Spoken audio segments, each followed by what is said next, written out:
à tous, c'est Abélina. Je suis très heureuse de vous retrouver pour ce nouveau format, un nouveau tirage. Quel gossip sur moi. Ici, pas de bisounours, nous sommes dans la vraie vie. Donc, nous allons voir du côté obscur de certains qui déblatèrent sur vous. Donc, nous allons découvrir quel est le domaine concerné, peut-être les personnes, en tout cas le vivier qui est concerné. Je vous rappelle que je canalise et que je vous livre les choses sans filtre. L'idée n'est pas de se faire du mal ou de se mettre martel en tête. Si vous êtes sensible à la critique, passez à une autre vidéo. Le but de ces canalisations est de valider ou pas ce que vous pourriez avoir comme ressenti. S'agissant de tirage intemporel et de guidance collective, je fais donc appel à votre discernement. Inutile par ailleurs de me demander ce que je ne fais pas. Toutes mes prestations sont en description et ça vous renvoie à mon site. On va préciser de nouveau que je suis médium canal et que les supports que j'utilise lors de mes tirages ne sont que des accessoires visuels. Alors c'est une première, c'est le premier tirage, je ne sais pas du tout ce qu'ils veulent. Voilà, je nous ai préparé plein de petites cartounettes avec des crotounettes, crotounettes bleues, une belle sheet violette, voilà. On a différentes couleurs, je vous ai préparé tout ça, je nous ai préparé pour les lectures. On va regarder un petit peu, je ne sais pas vers quoi ils veulent que j'aille. D'accord, on demande de mélanger. Je me nettoie parce que ça commence déjà à arriver. Donc, des énergies bien crasseuses. Je ne sais pas quoi m'attendre. Mais bon, je suis connue pour ne pas être une chochotte par rapport aux énergies crasseuses. Même pas peur, comme dirait l'autre. Ok, on m'en demande 3. Donc, je vais prendre 1, 2 et 3. Voilà. On va mettre celle-ci de côté. Donc, on va en choisir 3. Vous avez donc choix numéro 1, choix numéro 2, choix numéro 3. Allez, ça arrive déjà, c'est pas agréable du tout. Ok, je suis dans un environnement où ça papote, ça jacasse concernant des personnes, donc vous en l'occurrence, puisqu'on parle des gossips, donc des commentaires et de tout ce qui peut être déblatéré, commérage à votre endroit. Ça concerne un lieu de vie. Alors, vous allez pouvoir imaginer plein de choses, ça va être au cas par cas, vous savez que c'est une lecture collective, donc je ne vais pas être dans le détail pour tout le monde, mais on va essayer de déblayer au maximum. Première chose que je vois, c'est qu'il y a de la joie et du bonheur, enfin d'avoir pu accéder, et je vais ouvrir des guillemets, je vais expliquer, au domicile tant espéré. Alors quand je dis au domicile, c'est parce que ça va travailler là-dedans, dans le domicile, j'ai des choses qui sont nouvelles, acquises et qui vont susciter de la jalousie, vraiment un environnement qui va avoir du mal à vous voir heureux. Il y a la première notion, c'est la notion du bonheur par rapport au domicile. Deuxièmement, ce que l'on me montre, c'est que j'ai des personnes qui soit elles ont acheté un domicile, soit elles ont changé de domicile pour mieux. Et alors là, je ne vous raconte pas, c'est vraiment extrêmement violent puisque ce bonheur-là renvoie à ces personnes qui déblatèrent, ça leur renvoie leur médiocrité, leur incapacité à pouvoir aboutir comme vous l'avez fait. J'ai un autre aspect ici au niveau du domicile, c'est le fait d'avoir peut-être rénové, remis en état, redécoré, racheté, voyez, tout l'aménagement lié au domicile qui fait que vous avez des jalousies. Peut-être que vous avez également très bon goût en matière d'aménagement et on pense que vous avez des meubles qui coûtent super cher et en fait, simplement, vous êtes une bonne négociatrice, vous trouvez des bons plans, vous êtes super doué en déco. En tout cas, j'ai des personnes qui, devant, on me parle de discussions extrêmement soft, très linéaires, vous ne pourriez pas vous en douter, mais ceci étant, il y a réellement ici du gossip crasseux quant à ce lieu de vie, ce domicile, dont on ressent des énergies qui sont positives. Donc, il y a jalousie. Pour certaines personnes également, on me fait préciser, concernant la zone maison ou appartement sur lequel vous êtes propriétaire, il peut y avoir aussi des personnes qui vont hériter d'un logement ou qui vont récupérer une part de la valeur d'un logement. Vous voyez, c'est vraiment lié au logement, c'est quelque chose que j'ai ici. On n'est pas sur de l'aménagement, on est sur vraiment le bien matériel qui est le bien immobilier, vraiment en pur et en dur. Alors, on va essayer d'aller dans la crasse, là. Vous entendez, ça modifie déjà. Ok, donc on a des personnes de la famille, d'accord? Des personnes qui vous ont vu évoluer et qui, comment est-ce que je vais dire ça pour rester poli, qui en chient des bulles carrées, dire comme ça, qui en chient des bulles carrées qui sont mais rageux de chez rageux au niveau du logement. au niveau du lieu de vie, au niveau d'un contexte. Et d'ailleurs, je pense que vous pouvez les démasquer. Ce sont des personnes qui ne se rendent même pas compte qu'elles se plaignent tout le temps, justement du lieu de vie, justement de leur environnement, justement de leur intérieur, justement de toute cette zone-là. Vous arriverez à les démasquer. Alors, est-ce que c'est crasseux, nuisible? Non, je pense qu'il y a énormément de jalousie et d'envie. Mais je n'ai pas des énergies qui pourraient vous atteindre ou qui pourraient mettre à mal un lieu de vie, par exemple, chargé énergétiquement parlant de crasse, de mauvaises pensées. C'est vraiment des personnes qui, très honnêtement, je pense, ne se rendent même pas compte à quel point elles débordent de l'envie et de la jalousie. Ceci étant, on est sur un sujet voilà, qui est... alors, je ne sais pas si c'est récurrent. Enfin, moi, je ne cultive pas ni l'envie ni la jalousie, donc c'est quelque chose qui m'est... Voilà, qui m'est totalement inconnu. Je pense que vous saurez, si vous êtes concerné par ce choix numéro 1, vous saurez et vous comprendrez les personnes qui ont pu émettre leur concernant, soit leurs problématiques à elles dans leur logement, leur lieu de vie, leur contexte. J'aurais voulu changer de mobilier, mais je peux pas, et nanana. Et je pense que vous saurez. Voilà, donc je vous dis à très bientôt, prenez soin de vous, on prend ça par-dessus la jambe, ce sont des infos pour un petit peu valider vos propres ressentis ou pas. Ça n'a pas lieu d'être un clash avec ces personnes, hein. Je vous ai dit, c'est du gossip de bas étage, c'est du commérage, c'est de la jalousie et de l'envie. On se détend, hein. L'ensemble de mes accompagnements en guidance ne sont pas là pour créer le trouble ni jeter l'opprobre sur qui que ce soit. Je vous souhaite tout le meilleur, je vous dis à très bientôt pour un nouveau tirage, groupe 1. Allez, on va passer au groupe numéro 2. Bon, là, c'est lié à l'amour. Là, c'est lié au sentimental. Alors, j'ai vraiment du commérage extrêmement malsain. Là, par contre, on essaye, comparativement au groupe numéro 1, on essaye vraiment de casser un couple, on essaye vraiment d'instiller de la crasse, des doutes. On voit qu'on a un couple qui est plutôt en équilibre et on sent qu'il y a du commérage sur oh non mais ça va pas durer, oh non mais ils sont pas faits l'un pour l'autre, oh non mais depuis le temps il va bien y avoir ceci, il va bien y avoir cela, etc. C'est pas cool du tout. Je pense que dans le lot, parce que je vois que c'est pas 100% de ce que je capte en énergie, dans le lot des personnes, j'ai un petit nombre, allez peut-être une dizaine de pourcents, que la personne qui jacasse, qui fait sa crasse et qui tente vraiment de... Voilà, elle a des vues sur l'un des deux des partenaires. Cette personne, elle aimerait avoir un couple comme ce qu'elle voit, c'est-à-dire un couple qui est au final assez équilibré, assez en paix, il y a des hauts, il y a des bas, mais de manière moyenne et linéaire, voilà, c'est tout à fait correct, et c'est comme si cette personne attendait qu'il y ait le départ ou le risque que l'un des deux soit agacé, qu'il y ait des heurts dans le couple, pour se positionner et faire une proposition de nouveau départ à l'une des parties.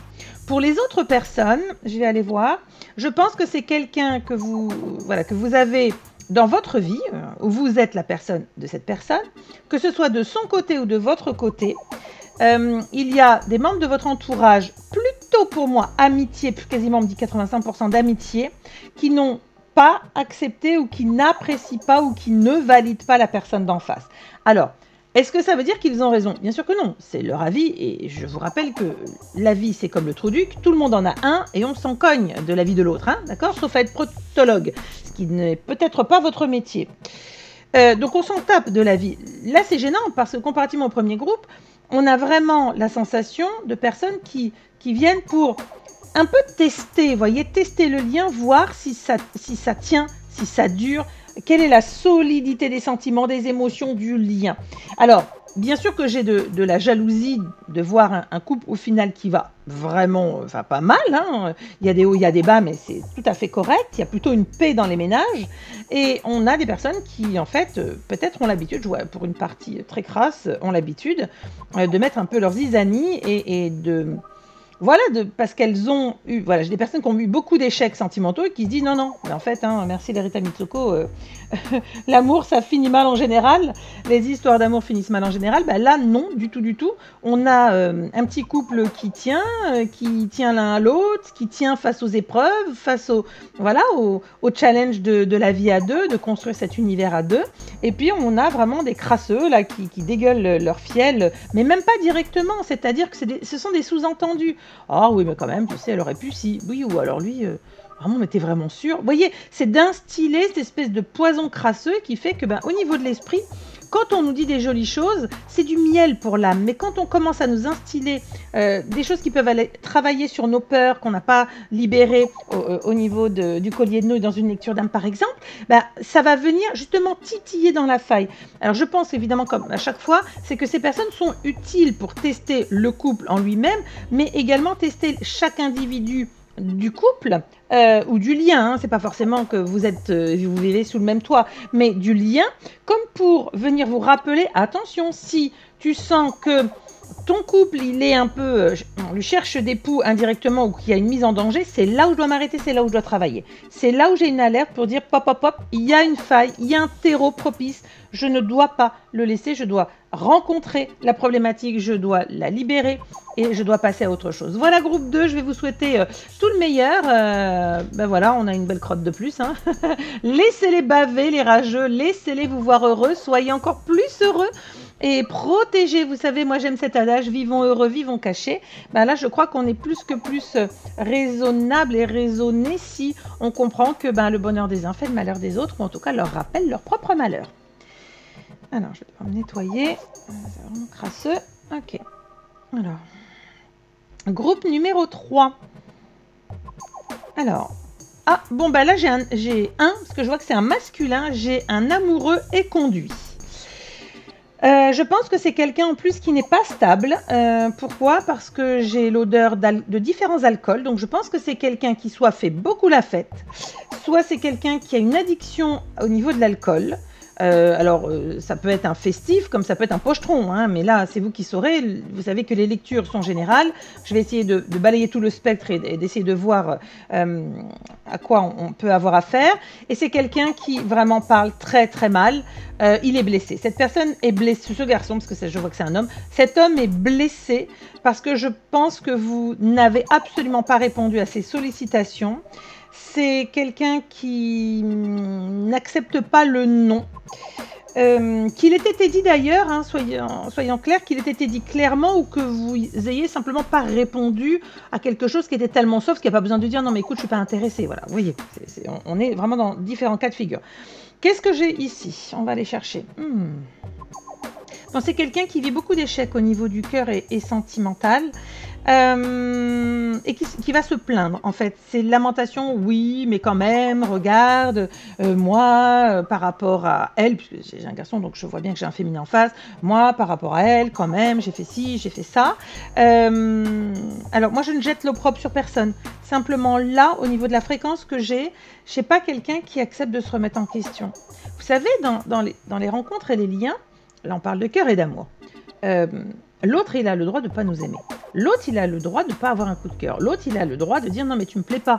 Ou je ne me projette pas, ou je ne m'imagine pas du tout. Ou même pour d'autres raisons, je préfère l'argent à ce choix d'amour. Je préfère ma famille qui me dit c'est non, ça ne correspond pas à notre schéma, etc. que l'amour. Oui, chacun est libre. Si vous êtes impacté...